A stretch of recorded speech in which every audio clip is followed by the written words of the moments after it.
where you're supposed to go and all sort of stuff. On behalf of the Friends of the Scranton Public Library Poetry Series, I'd like to welcome you this evening to the last reading in our 87-88 series. Next year, incidentally, we will be starting out the reading, I believe, in late September by Toy Darkop, and then in October, Carolyn Porcher, in the spring, Thomas Lux. So we'll probably be having 3 readings next season. Tonight, we're pleased to have Cornelius Eady with us. And a couple more announcements before I say a little bit more about him. Sunday, July 31st, there's going to be a reading at Bob Stark's Susquehanna Gallery in Uniondale at 2 p.m. featuring 4 Northeastern Pennsylvania poets: Bertie McGurl from Scranton, Maria Giacchetti from Hazleton, Brett McHale from Clark Summit, Betsy Fulton from Wilkes-Barre. And information about all readings in Pennsylvania, incidentally, can be obtained by dialing 1-800-ALL-NEWS, A-L-L-N-U-S-E. So it's a very convenient, valuable service that we have in this state. One other announcement: if you could please, on the way out, if you're not on our mailing list, our current mailing list, and would like to be, please sign the piece of paper that is there. And following the reading, we will have a wine and cheese reception, and there are some copies of Cornelius' books available for sale. Cornelius Eady is originally from Rochester, New York, currently lives in New York City. In 1985, he was the recipient of the Lamont Poetry Award for his second book, Victims of the Latest Dance Craze. First book was called Cartoons. He has a new book called Boom Boom Boom. He has also held a NEA Fellowship in Literature, Fellowship to the Ballet Colony and the Red Book Writers Conference. He has had a radio show called Writer's Block, WBAI, in New York City. Currently writer in residence at the Writer's Voice in New York City. So I'm pleased to introduce to you now Cornelius Eady.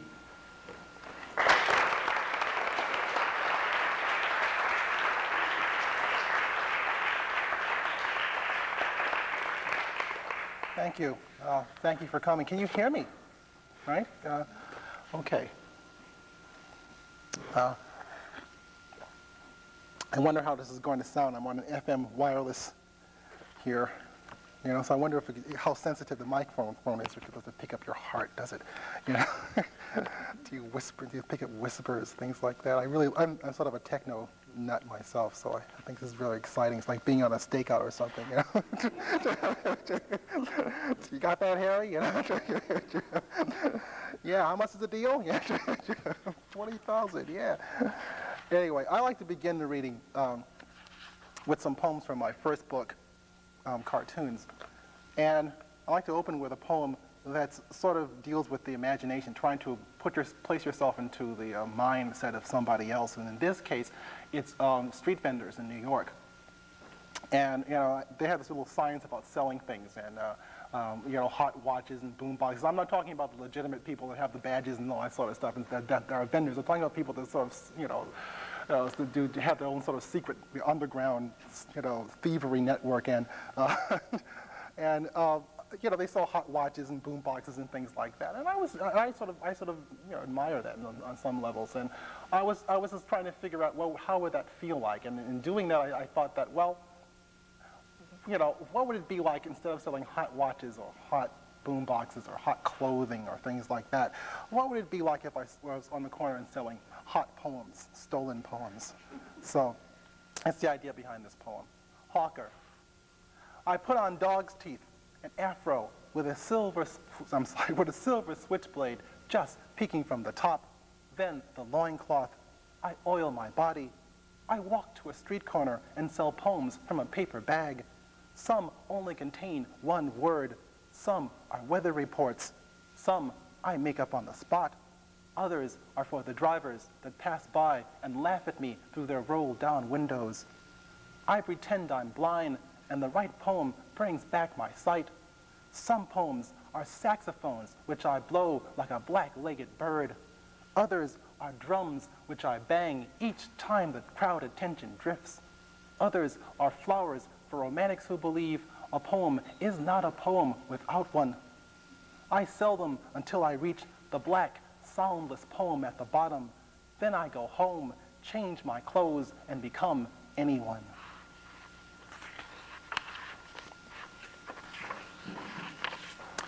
This is a work-related poem. I teach now, but before I did that, I did a number of odd jobs. One of them being that I was a shelver in a library. And being a shelver in a library is really a wonderful sort of job. If you're a writer. Where I was working was the Princeton University Library. And it was a great job because right now, during the summer, when the academic year is over and everyone's gone, the shelving department has nothing to do, because all the books have come back and you put all the books away and it's the middle of July. And you come in at 8:30 and you put away, 2 books, 3 books, and then it's 8:35, right? And you got the whole day ahead of you. And, and so shelves would do various things to, relieve the boredom. Mainly it was reading. People would get a book, and we had pass keys because we had to go into faculty and student carols to retrieve books. And so, most of us would just get a book and disappear for the day, and I just had a paper and just wrote at the library the whole time in the job. In fact, I sort of used to joke that I was going to, in the acknowledgement page, I was going to thank Princeton for the work study grant they gave me for getting the book together. But this, like I said, this is a job-related poem. It's like it's about being being in that sort of situation. The Shelver. I am the one who goes to sleep with my hands dreaming of the spines of books. It is heroic work to try to bring order to chaos. We look like peddlers pushing our little carts, except they are brimful with propaganda instead of fish. Here is a job whose perfection is anonymous, like a maid who turns down a perfect bed only to have it ungratefully violated by tourists. This is a family poem, one of about 3 that appear in the book, and it's self-explanatory, actually. I won't go into it. It's called The Family Resemblance. Sister, my face changes into yours, then our mother always asking a question I can't understand, no matter how many times I try reading our lips in the mirror. Once, when I answered a person, I heard the voice of my father, gruff and straight from the pocketbook. Sister, perhaps my fears will come true, and I will turn crazy in my middle age. Perhaps I will inherit diabetes and board up the windows of our house, muttering about Jesus.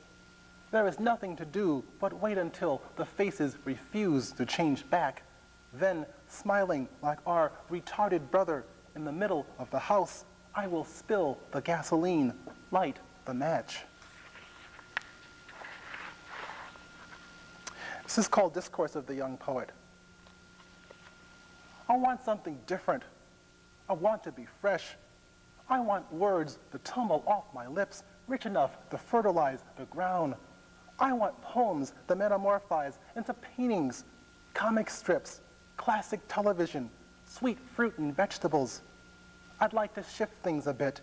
Neon lights on every farmhouse, soft jazz piped through the nursery school, a close-up of the face of God on every television in the nation. But first of all, money for reading poems. Above all else, money for reading poems. This is one of these, one of those ever been in this situation poems. How many people know how to swim? I always like to do this sort of general survey when I do this poem, right? But yeah, no swim. Well, I don't know how to swim. Have you ever been in a situation where someone's trying to make you do something for your own good, right? Well, this poem arises from that situation of someone trying to make me do something for my own good. I don't know how to swim, and you know, some friends of mine decided one day for my own good it was time for me to learn how to swim. Now, I'm 34 years old, and I haven't had any major problems with water yet, you know, but you never know. I might get lucky and get a MacArthur grant and get on a, decide to take an ocean cruise and hit an iceberg, and you never know, right? So I was on this quarry on a raft in summer.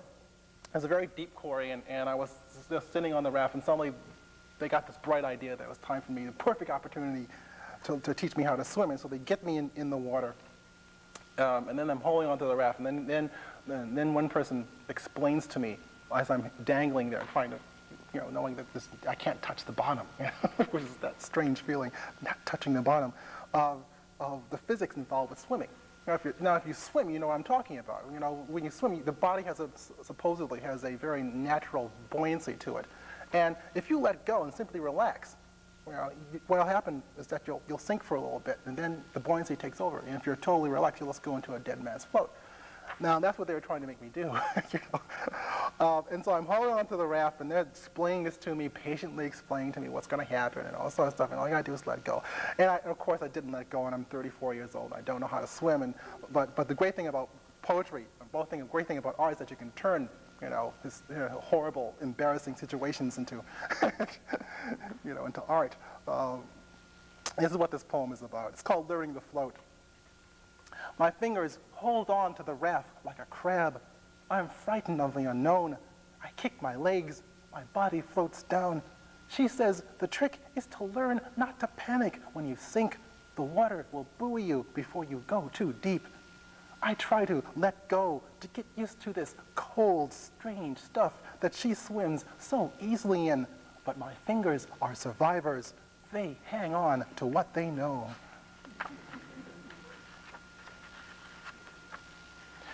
A few more from the book, and then I'm going to go move on. But this is one poem I always read. Sometimes people ask you, do you have a favorite poem, right? And I say, yeah, I like this poem, I like this poem. But actually, when the more I think about it, I think that this is probably one of my favorite poems. Now, what you have to understand is that there's a difference between your favorite poem and your best poem. There's like some personal reason why you like a certain poem, and it may have absolutely nothing to do with how good intrinsically it is. But this poem is a good poem. Even though the critic in me says this isn't. If I was writing now, I'd rewrite the poem. Anyway, this is one of those. I think another reason I like this poem is, one is about my father. Two is it's one of those moments when, if you're learning the right poetry, there'll come this point when you realize that you can do more than one thing in a poem. You can say more than one thing, and you can actually say two things in a poem, or you can be saying one thing and have some understatement under the poem. Well, this is a poem where I finally realized I can do two things at once. I think it's a two-part poem. It's about two different things, and tie the two themes together. It's clumsy, but I can see that here.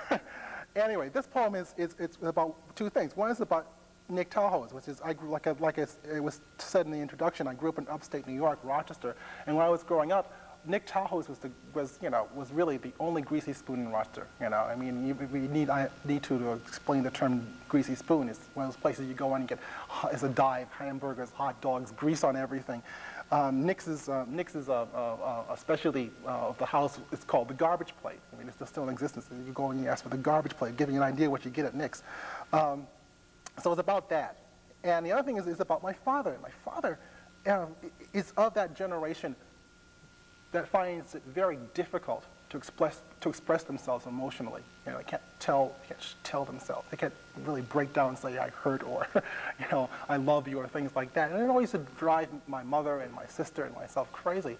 And moved out of the house. After I moved out of the house when I was about 17, stayed away for a few years and came back, and suddenly I realized that there were some things, to appreciate about him. And one of the things I really realized was that he did do things to show his affection. And he had little rituals to show the show affection. And how we do it with me is that he would take me to this restaurant. He'd always find some excuse to turn around, stop at Nick's and get something to eat. Now, even if we were going to go home for dinner, he'd find some excuse for that. And that was our little ritual. That was our time together. We'd go in and we'd sit down and he'd say, here's my boy, his language, and he'd show me off, and that's how we did it. He couldn't tell me, but he'd show kinship through food. I guess that's how an anthropologist would put it. Anyway, those two themes are in this poem. My childhood in Greece. Nick Tahoe's is the greatest greasy spoon in Western New York, and I was weaned on his Texas hots and hamburgers. Nick's first place was a little shop with sawdust on the floor where they spoke the first foreign language I ever heard. I suspected the sauce's secret was in Greek. My father and I would seal any adventure together with a visit to Nick's. He cautiously admit he loved me with a ritual of hamburgers and Cokes. Love and grease has followed me through the years. Today, when I desire to show anyone I love them, I cook them something, and I don't spare the oil. And this is I read this poem now because another Pennsylvania poet named Christopher Bursk. I did a reading with him he's a friend of mine. I did a reading with him a couple of months ago. And Chris is in his late 40s now, and he's sort of gotten to this point in his writing when he started to realize that he can say what he wants. He's decided that poetry now is the power to say all the things you're not allowed to say otherwise, right? And so I'm reading with him in Philadelphia, and he comes in and he starts the poem, the reading off, and he starts off with this poem called Shit. And it's this long, beautiful poem. It's about the different ways we think about and he's doing it because he feels liberated, you know. And he's reading his poem, and a lot of the other poems have a lot of swear words in it and everything. And he's decided that since he's at a certain age now, he has permission to say certain things. And the reaction I had from this was I started looking over my own work and realized that I'm a pretty clean poet. I don't really say dirty things. I don't swear. I don't do all that sort of stuff. So I'm going to read you the dirtiest poem I have so far. This is called The Idiot Falls in Love. A man absent-mindedly scratches his crotch on the street, causing another man to walk up to him and yell, "You idiot! Get your hands out your pants! Stupid pig! Get off the street! Can't you see you're upsetting this woman?" The idiot smiles at the man's girlfriend, and the unfortunate woman smiles back.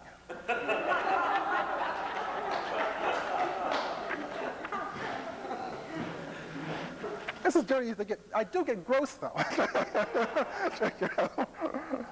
me give you an example. This is called the Van Gogh variation.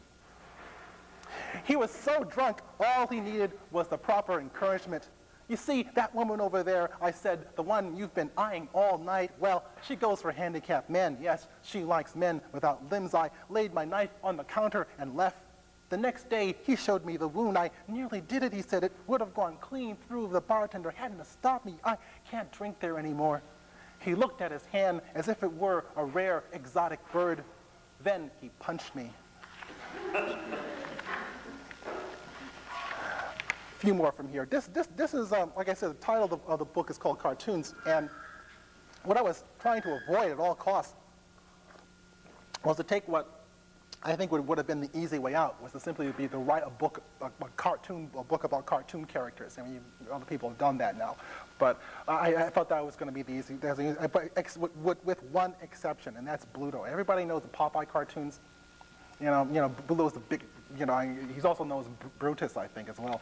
But when in the cartoons I know him, he's Bluto, and he's just a big guy, and he goes around and he threatens olive oil. And then Popeye comes and, The thing about Bluto, both me and my sister really admire Bluto, and the reason we admire Bluto because you have to see to admire and understand Bluto, you have to see him from a child's perspective. He's what a psychiatrist would probably call the wild child. Bluto has permission to do whatever he wants up to a point, right? It's when Popeye steps in and boom, he eats the spinach and he's done. But until that point, he does whatever he wants. If he wants to be bad, he's bad and he does whatever he wants. And from a child's perspective, we really got that. We got that message. So I decided that the one cartoon character I would put in this book is Bluto. And in fact, even truthfully, though, it's probably more about olive oil than Bluto. Because I decided that I couldn't have him as a wild guy. I decided to think of what would happen if Bluto decided to reform, to clean up his act. So this is called Bluto in a White Suit. Let's forget history. Let's let bygones be bygones. Here is Bluto, dressed in a white suit, holding a Spanish guitar. He has taken music lessons. There is no need for Spanish here. No need to call that other sailor. All that terrible mayhem is at rest. You can detect it from time to time when he strikes a string too hard. He is more than sorry for what he was. He has changed. He has changed, and he is here to show you. And you, with your mouth wide open and your ears ringing in disbelief, you reach out and touch his perfectly groomed beard, smell the cologne on his face. It is terrifying, politely terrifying, and he stops his playing and gently grasps your hand. The world disappears. He's about to suggest what he thinks is a great idea.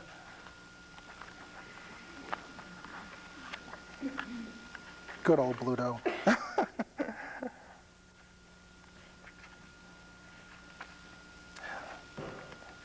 Three more from this book. This is from a series of poems I wrote, which was called Journey Poems. And the idea behind these poems was that I decided, just place myself someplace and describe the world wherever I landed. And I thought it was a really great idea. And this happens a lot in poetry. There'll come this time when you think you hit this series of poems and you think you're onto something new or you've broken new ground, and then you walk into a bookstore and you pick up a book and you find that three other people have been doing the same damn thing that you've done and done it better. And then you stop doing it. You move on to something else. Well, this is the same case. I wrote 4 poems before I walked into a bookstore and I found somebody else doing the exact same thing. But I do like the poems enough to keep them. I'm going to read you one poem from that. This is called The Land Where People Dance Upon Droplets of Rain. I stumble upon the land where people dance upon droplets of rain. They marry rainbows, and the children are born as music here. When they die, they turn into stars. Nothing is wasted here, not even lives. But since I come from a land where we waste breaths on breathing and not on singing, I do not believe a thing I see. I leave with a bad taste in my mouth, as if I had eaten a lie. 2 more. This is called Adolf Hitler Gazes in a Mirror. And this time, after years of seeing nothing, detects a spark. He focuses in and dreams of a uniform with himself in it, sees that uniform riding in open cars, giving orders, and catching the amorous attention of young Fräuleins. He can see it now, and can't understand why it took so long for him to consider the possibilities. To be sure it's not an accident, he turns his back and slowly faces his mirror. No, it's there, the look that will animate the uniform, and with it a voice, and with that voice words, and with those words actions, deeds, and history. He walks out the door to look for a tailor, a speechwriter, a man who dreams of driving his car. And finally, the last poem in the book is called Exile Reading the Sunday Funnies. This is the way to live, ignoring everything else in the paper but the funnies. These things make sense. I renounce the world. I will lie in bed until everyone agrees to become more cartoon-like. I long to see victims collect themselves after the letter bomb explodes with a red flag that says, laugh.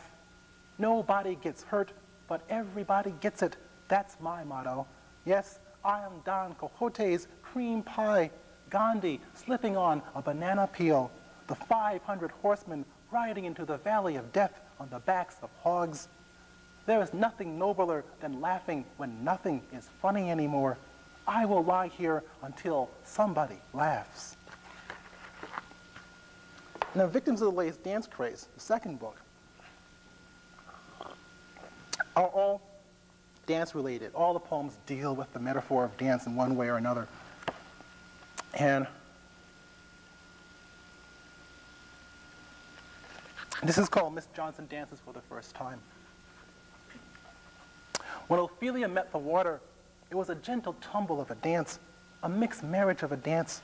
The swans were confused. She was a contradiction in terms. She was, simply put, a beautiful death. Not so with Miss Johnson, a wheat field of a girl who held her breath as she cast herself on the dance floor in a metallic blue dress at the Grange Hall on Saturday night, holding on to a skinny mechanic who knew 2 steps that could be shown in public. It was like being pushed off the raft by her father, the awful moment when the body believes in nothing. How ridiculous her body looked, how her brothers loved to remind her, a wharf rat, a drowned cow. when Amelia Earhart met the water, assuming, of course, that she met the water, did the sea mistake her for a bird or flying fish? In the awkward moment, she belonged neither to sea nor air. Did she move like Miss Johnson moves now, bobbing like a buoy at high tide, gulping mouthfuls of air as her legs learn the beat and push, and her blue dress catches the mechanic's pant leg like an undertow? This is called a dance. When the world ends, I will be in a red dress. When the world ends, I will be in a smoky bar on Friday night. When the world ends, I will be a thought cloud. When the world ends, I will be steam in a tea kettle. When the world ends, I will be a sunbeam through a lead window, and I will shake like the semis on the interstate, and I will shake like the tree kissed by lightning, and I will move, the earth will move too, and I will move, the cities will move too, and I will move with the remains of my last paycheck in my pocket.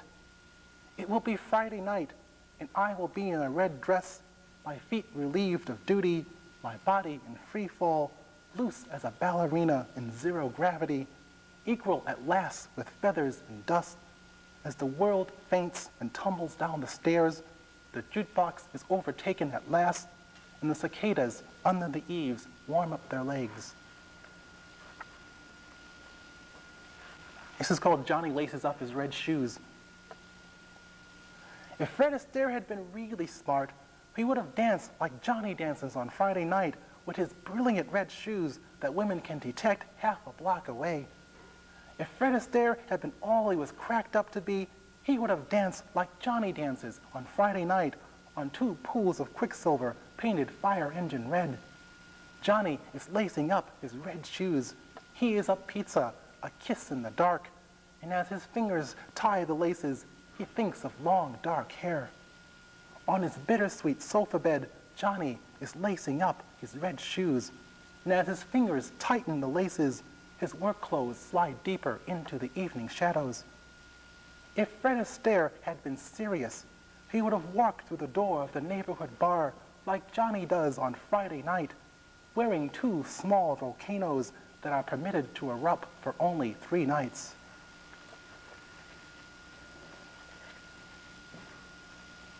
This is about my father's first heart attack. My father has a wonderful way of telling a story, which I think I sort of adopted from him. And this is about his first heart attack. And it was told secondhand.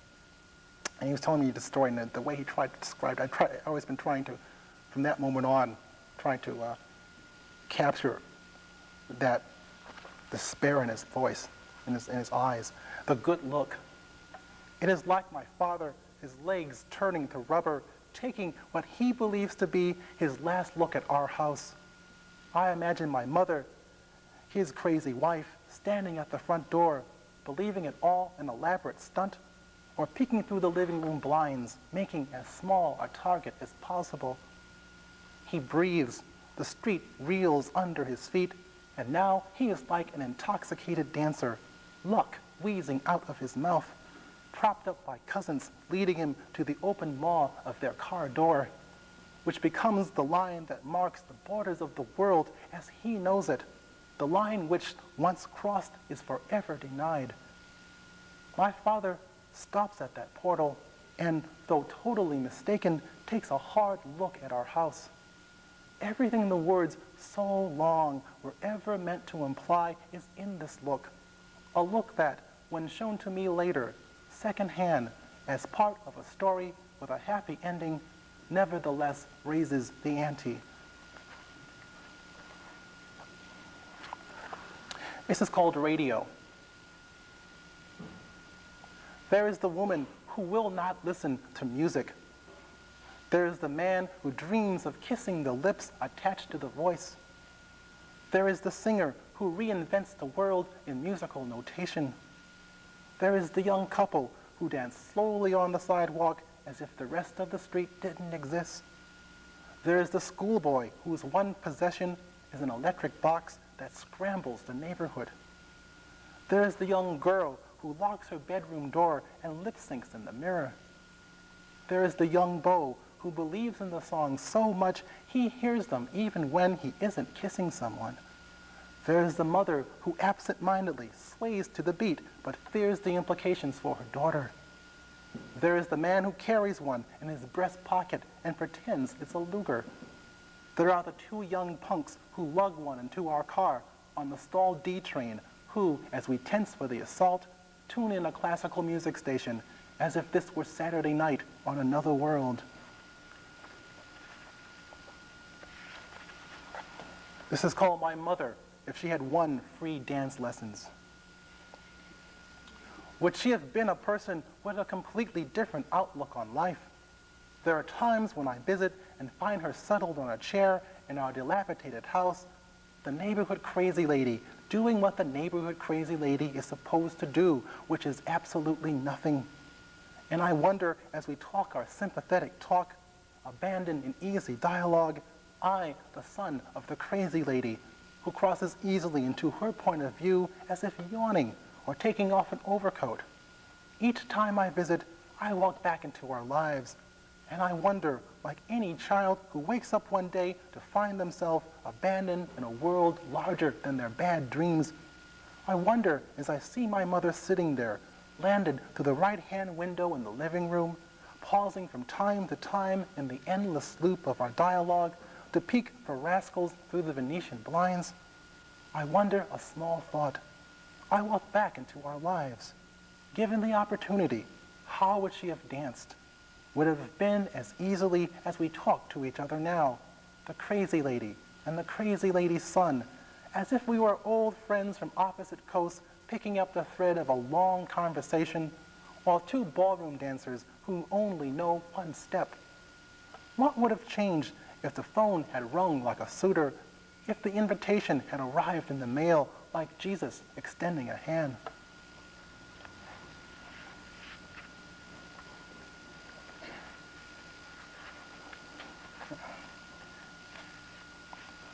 This is called, before I read the title of this poem, I'm not going to make the same mistake I made a few months ago when I was reading this poem.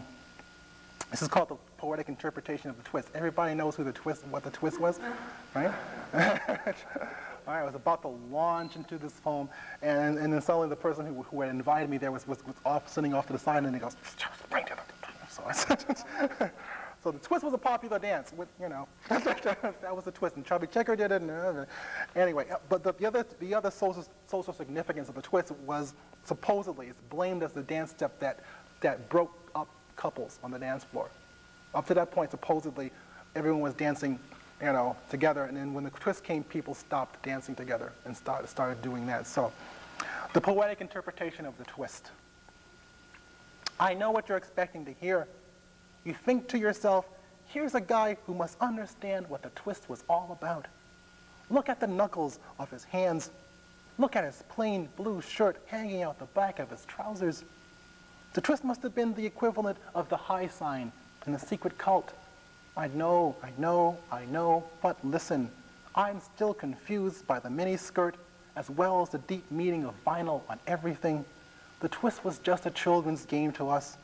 I know you expect there ought to be more to this, the reason the whole world decided to uncouple, but why should I lie to you?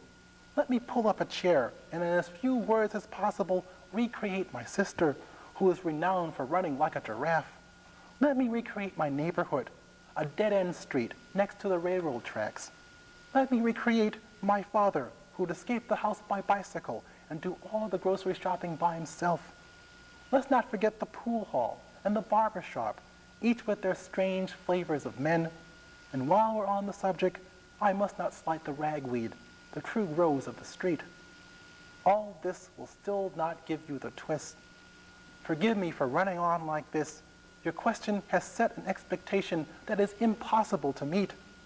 Your question has put on my shoulders a troublesome responsibility, because the twist is gone. It is the foundation of a bridge that has made way for a housing project, and I am sorry to admit you have come to the wrong person. I recall the twist the way we recall meeting a distant aunt as a baby, or the afternoon spent in homeroom waiting for the last bell. My head hurts. I am tired of remembering. Perhaps you can refresh my memory and tell me how we got on this topic? As a favor to me, let's not talk any more about old dances. I have an entire world on the tip of my tongue.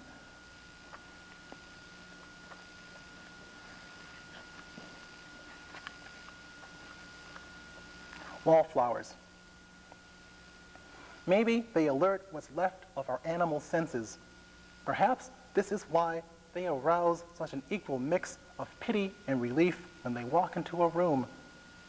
They inhabit the defeat that surfaces in dreams, the powerless dreams in which our cars take us like crazed, possessed lovers, or the classrooms where we become phantom teachers. Our lesson plans become our character flaws in neon across the black sky of the board. It is the only thing the students can read. So we watch the way we dress in our kelfer about the friends we think we choose, and when we almost stop at their seats, it is their eyes that keep us walking, because deep down, neither of us can explain how misfortune works, what makes it stick, what causes both of us to sweat as if cornered. This is a poem where I try to work out my Baptist upbringing. It's called The Woman Who Dances with God. Let's assume that when we die, our souls go to a heaven that places a high premium on aesthetic values. Keeping this concept in mind, how do we estimate our chances of getting in against this ballerina who debuts a new dance which I name the Missionary's Hop right in front of the public television cameras? Even if the angels placed a gun to my temple, I could never lift my bones like this. If her theory is correct, she is on a date with God. God tosses her up and she floats back as a handful of leaves. I look at my young beer gut and worry. If her theory is right, somewhere in a place she rises towards, a needle swings into the red zone, and a room is added to a house I will be forbidden even to dream about.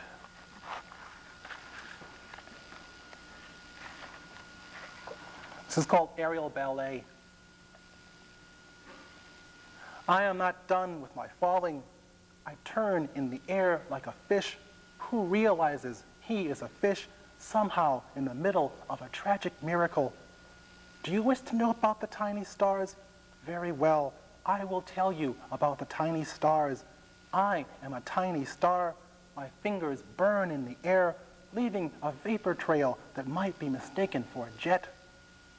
I am not done with my falling. I turn in the air like a rock that has always dreamed of being a great, weightless contradiction. New York at dusk is a cluster of tiny, grounded stars, and as I burn towards their heart, a great peace lightens my bones. I am not done with my falling. I turn in the air like a snake dreaming off a bad meal. I am dropped from a bird beneath a canopy of stars which hiss like the campfires I fall towards that will make who knows what out of this awkward story. I am not done with my falling. I am following my blood, which has decided to court the streets of New York in its own strange fashion. I see the moon, a pale specter of a star, softly appear like smoke before a fire, and as I plunge, the streets forever curl away like cellophane beneath a match.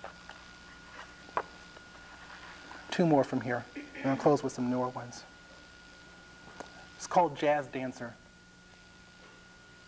I have a theory about motion. I have a theory about the air. I have a theory about main arteries and bass lines. I have a theory about Friday night.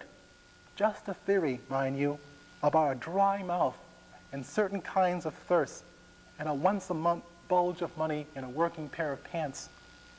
I have a theory about kisses, the way a woman draws a man across a dance floor like a ship approaching a new world. I have a theory about space and what's between the space, and an idea about words, a theory about balance and the alphabet, a theory concerning electricity and the tendons, a hunch about long glances from across a ballroom, even though there's a man on her arm, even though there's a woman on his arm, and fire and the ocean, stars and earthquakes, explosions as sharp as new clothes off the rack. When I leap, brushes strike the lip of a cymbal. When I leap, a note cuts through glass.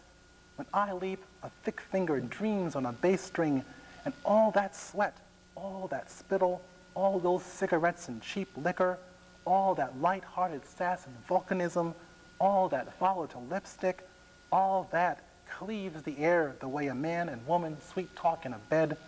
When I leap, I briefly see the world as it is and as it should be, and the street where I grew up, the saxophones, kisses, and mysteries among the houses, and my sister dressing in front of her mirror, a secret weapon of sound and motion, a missionary in the war against the obvious. You've been holding up pretty well.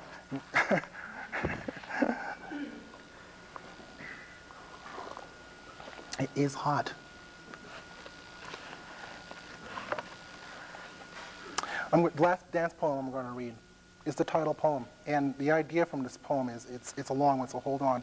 But the idea behind this is that it's like a new virus comes to town. And it sort of infects people in different ways. It's not doing crazy things. So it's sort of like that. And everything's supposedly happening simultaneously in this poem. Victims of the latest dance craze. The streamers choking the main arteries of downtown. The brass band led by a child from the home for the handicapped. The old men showing their hair, what's left of it, the buttons of their shirts popping in time to the salsa flooding out of their portable headphones. And mothers letting their babies be held by strangers. And the bus drivers taping over their fare boxes and willing to give directions. Is there any reason to mention all the drinks around the house? Thick adolescent boys dismantle their BB guns. Here is the world, what's left of it, in brilliant motion. The oil slick at the curb dance into 1,000 splintered steps. The bag ladies toss off their garments to reveal wings. This dance you do, drawls the cop. What do you call it? We call it scalding the air. We call it dying with your shoes on. And across the street, the bodies of tramps stumble in a sober language. And across the street, shy young girls step behind their nameless boyfriends, twirling their skirts. And under an archway, a delivery boy discovers his body has learned to speak. And what does this street look like if not a runway, a polished wood floor? From the air, insects drawn by the sweat, alight when possible on the blur of torsos. It is the ride of their tiny lives, the wind that burns their wings, the heaving, oblivious flesh, mountains stuffed with panic, an ocean that can't make up its mind. They drop away with a scorched taste of vertigo. And under a swinging light bulb, some children invent a game with the shadow the bulb makes and the beat of their hearts. They call it dust in the mouth. They call it horse with no rider. They call it school with empty books. In the next room, their mother throws her dress away to chance. It drops to the floor like a brush sighs across a drumhead. And when she takes her lover, what are they thinking of if not a ballroom filled with mirrors, a world where no one has the right to stumble? In a parking lot, an old man says this, I am a ghost dance. I remember the way my hair felt damp with sweat and wind. When the wind kisses the leaves, I am dancing. When the subway hits the third rail, I am dancing. When the barrel goes over Niagara Falls, I am dancing. Music rings my bones like metal. Oh, jazz has come from heaven, he says, and at the Z he jumps, arcing his back like a heron's neck, and stands suddenly revealed as a balance demon, a home for Stetson hats. We have all caught the itch, the neon artist wiring up his legs, the tourist couple recording the twist on their Instamatic camera, and in a factory, a janitor asks his broom for a waltz, and he grasps it like a woman he'd have to live another life to meet, and he spins around the dustbin and machines and thinks, is everybody happy? And he spins out the side door, avoiding the cracks in the sidewalk, grinning as if he just received the deepest kiss in the world. You know, different poems from Boom, Boom, Boom to close. And Some of these poems, a lot of these poems are about musicians, and some of them about historical figures. Some of the poems from this book are sort of cannibalized from an earlier book that was going to be called The Modern World, but never really got printed. This is called Living with Genius. It's sundown, and we find Gertrude Stein sitting in her parlor at the piano. She's about to give Alice B. Toklas the night off. Gertrude wants to see if a piano can imitate a violet. Gertrude wants to be alone when she does this, suspecting that what she wants to do is insane. The sun sets, and Alice starts to worry about her boss. What is this shit about violets, violets, violets anyway? Gertrude demands a glass of whiskey, the shades drawn, and all the lights turned off. With pleasure, you old coot, Alice thinks to herself. She does as she's told and goes to bed.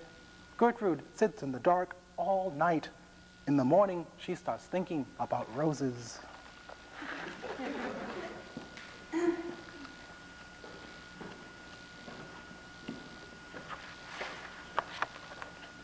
This is called Young Elvis Presley. Like the rest of us, his sweat and hips move the wrong product. He's driving a truck, and we know what he knows. Soon from over the factory wall will glide a life sentence of infants, minimum wages. In Memphis, behind a thick pane of glass, a stranger imagines a voice as tough as a Negro's, but not a Negro's. A voice that slaps instead of twangs, but not a Negro's. When it walks through the door like he knows it will and opens up, rides the spiky guitar, pushes the bass line below the belt, reveals the drummer for the cheap pimp he really is, in fact changes the whole session into a cat house, little more than a wild night on the other side of town. He wets his lips. Already the young driver is imagining his mother's birthday present, the one-shot lark of his recorded voice, the all he intends to shine through her favorite hymns.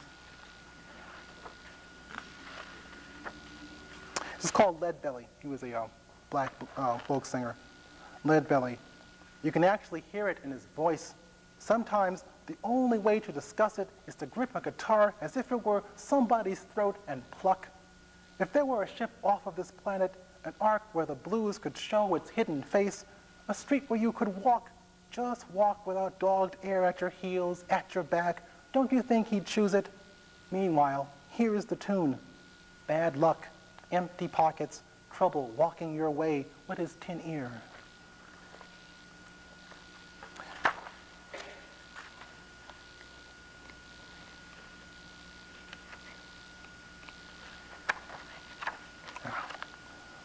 Thelonious Monk is a good jazz pianist.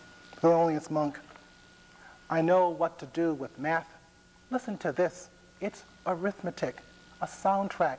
The motion frozen in these skyscrapers, it can be sung. I can lift away its logic, make it spin like an orbital satellite, find gambling's true pitch. It can be played, adventure, the trying of patience, holding back, holding up, laying out, stop time, slow motion, time travel, spacewalking. It can be splintered, strained through the fine mesh of a second. Now I try a few bars of what's next, run it over my hands, ignite it, make the fire sound like April in Paris. Two more from here. This is called Sherbert. The problem here is that this isn't pretty, the sort of thing which can be easily dealt with words. After all, it's a horror story to sit a black man with a white wife in the middle of a hot Sunday afternoon at the Jefferson Hotel in Richmond, Virginia, and wait like a criminal for service from a young white waitress who has decided that this looks like something she doesn't want to be a part of. What poetry could describe the perfect angle of this woman's back as she walks just so, mapping the room off like the end of a border dispute? Which metaphor could turn the room more perfectly into a group of islands? And when the manager finally arrives, what language do I use to translate the nervous eye motions, the yawning afternoon silence, the prayer beneath his simple inquiries, the sherbet which he then brings to the table personally just to be certain the doubt stays on our side of the fence? What do we call the rich, sweet taste of frozen oranges in this context? What do we call a weight that doesn't fingerprint, won't shift, and can't explode?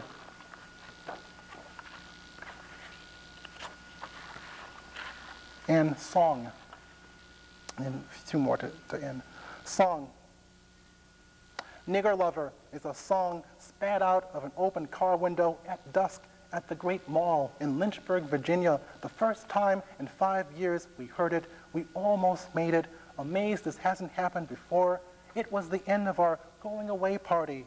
We were walking out across the lot. What those drunken boys in the black Chevy saw was so obvious. What else could they make of our invitation? We almost made it. Always carried the possibility with us for years, but it was the end of our going away party. Almost got out scot-free. Almost didn't have to hear it right where you are supposed to hear it. Almost didn't have to drive home thinking hard about the headlights at our backs, carry their hard singing away in our car, in our heads. We almost got away. We were just walking out. Soft twilight in the hills surrounding the hills, the lot laughing our plump laughs, nearly gone. And of lately, the poems I've been writing, for some strange reason, have something to do, with New York. And this is a, true story, sort of a true story. It's called The Mouse. The unexpected appearance of a mouse in the cafeteria of the Museum of Modern Art briefly indexes my memory to a picture in the Encyclopedia Britannica of a kangaroo rat, my naive elementary schoolboy belief of good versus bad pets. It is that cute and moves so indifferently, my ears begin to tune themselves for the sound of a child or mother pet hunting, a jangle of blush and small misgivings. It's slightly bigger than my thumb, harmless in its desires, but since it's confirmed for once my peripheral vision, I rise as if we're about to give it my evolutionary seat, one species admitting its shortcomings to the next big thing. How do we bargain with it, this lithe, kinetic reminder that has stopped conversations, brought us all eye to eye, finally?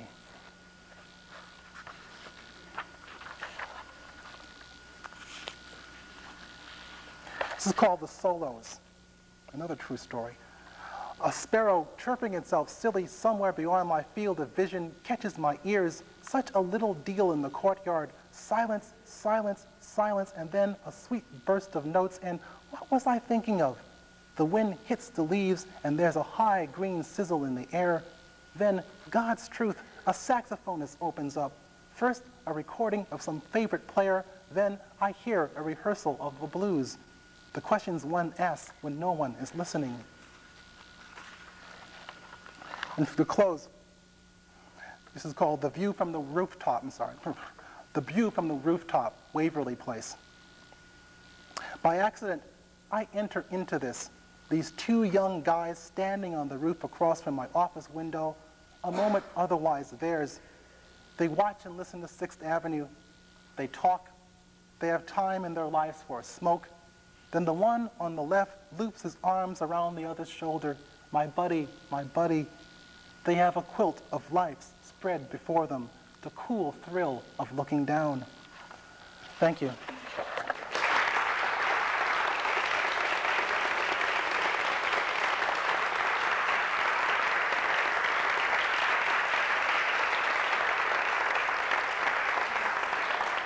Oh, that was hot work.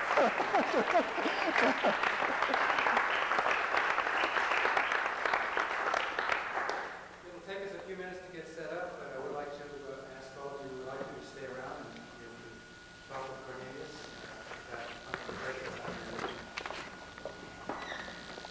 And please do sign the mailing list if you want to. Where is the house in Rochester? Waverly Place. Yeah, I mean, it's Waverly Place in New York and it's Waverly Place in Rochester, and that's what my parents were. And Greece in next place. Nick Thomas is E-A-S-E or E-E-C-E? N-I, what? Grease at Nick Tahoe's could either be grease. Yeah, that's right. Grease. That's exactly right. That's right. It's a pun. I'm playing off that. That's right. It's grease and grease. You're right. That's exactly right. So actually, there was 3 things that were in the bar. Oh, thank you. Thank you for coming. Oh, you guys. I should have thank you all for staying in this hot room. I thought, you know, it's hot work. You know. Thanks for sticking us. That was wonderful. Hi. Hi. Hello, One Faith. of Craig's students. Ah. Ex-students. Well, actually, we just got switched out of his class. Yeah, right. But you guys are going to be in class tomorrow, right? Not with Craig. Not with Craig, right? They're very distressed at the idea of leaving him. Yes, I saw. He's like he's been doing a really good, workshop or whatever it is you're Oh, doing. he's doing wonderfully. Yeah. It's good. Everybody loves him. You're all charged up. You're going, oh,